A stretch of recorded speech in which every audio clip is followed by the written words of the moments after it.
Welcome to the Manila Bulletin Daily Rundown, where we bring you the latest stories that matter to Filipinos straight from the heart of the Manila Bulletin newsroom.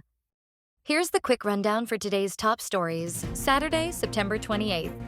Armed Forces of the Philippines leads the five-nation maritime patrol in the Philippine Economic Zone as China holds drill near Bajo de Masinloc. Combined armed and defense forces from the Philippines, Australia, Japan, New Zealand, and the United States conducted a maritime patrol in the exclusive economic zone of Manila, the same day that China announced it was holding a naval drill near Bajo de Masinloc. The fourth multilateral maritime cooperative activity of the Armed Forces of the Philippines saw the participation of New Zealand in the coordinated sail for the first time since it was launched last year, amid China's growing assertiveness in the South China Sea, part of which includes the West Philippine Sea, which is within Manila's 200 nautical miles of the exclusive economic zone. Dismissed Mayor Alice Guo loses her cool during the Quad Committee hearing.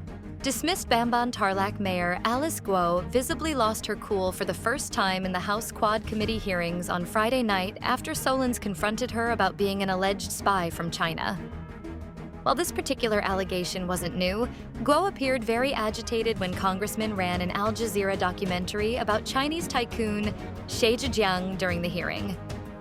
Excerpts of this documentary were played during the back-to-back interpellations of Davao Oriental 2nd District Representative Chino Miguel Almario and Puwersa ng Bayaning Atleta Party List Representative Margarita Migs Nograles. Philippine National Police official says Garma and Leonardo ordered hit on PCSO Board Secretary Barayuga in 2020. An emotional police lieutenant colonel Santi Mendoza made this admission as he tagged former Philippine Charity Sweepstakes officer General Manager Roina Garma as the mastermind in the assassination of fellow Lotto official Wesley Barayuga in 2020. In a sworn statement that he read during the House Quad Committee hearing, Mendoza, an active member of the Philippine National Police Drug Enforcement Group, also implicated Police Colonel Edilberto Leonardo in the killing of Barayuga. Mendoza told the quad-comm that he was forced to take the job out of fear for his life and that of his loved ones. He said this was because both Garma and Leonardo had the ear of former President Rodrigo Duterte. Vice President Sara urges House Solons to stop using unreliable witnesses with no credibility. Vice President Sara Duterte asked lawmakers to stop using unreliable witnesses against her in their bid to besmirch her reputation. In a recent statement, the official criticized the House Good Government Committee's use of former Department of Education Undersecretary Gloria Mercado to look into alleged anomalous dealings in the agency when she was its secretary. She alleged that not only is the former Department of Education official resentful about her relief from her post, but she was also guilty of soliciting 16 million pesos from a private company using the department's name and insisting that a teaching personnel from Region 7 be given the executive assistant position at the Department of Education Central Office. Oil price hikes next week end up leaner. The squeeze on consumers' pockets at the pumps will be leaner after all as global oil prices suddenly crashed at end-week trading, according to the oil companies.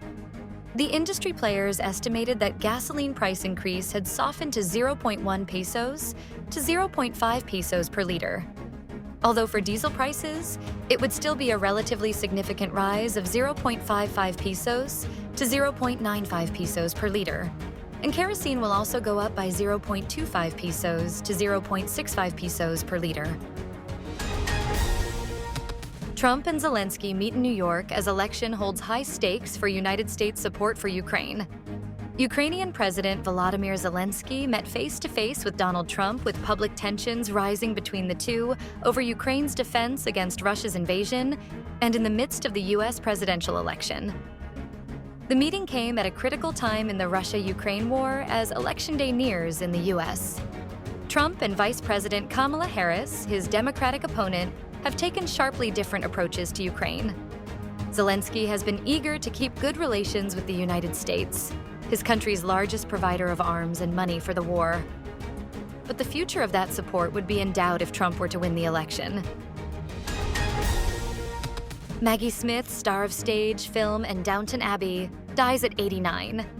Maggie Smith, the masterful scene-stealing actor who won an Oscar for The Prime of Miss Jean Brodie in 1969 and gained new fans in the 21st century as the Dowager Countess of Grantham in Downton Abbey, and Professor Minerva McGonagall in the Harry Potter films, died Friday.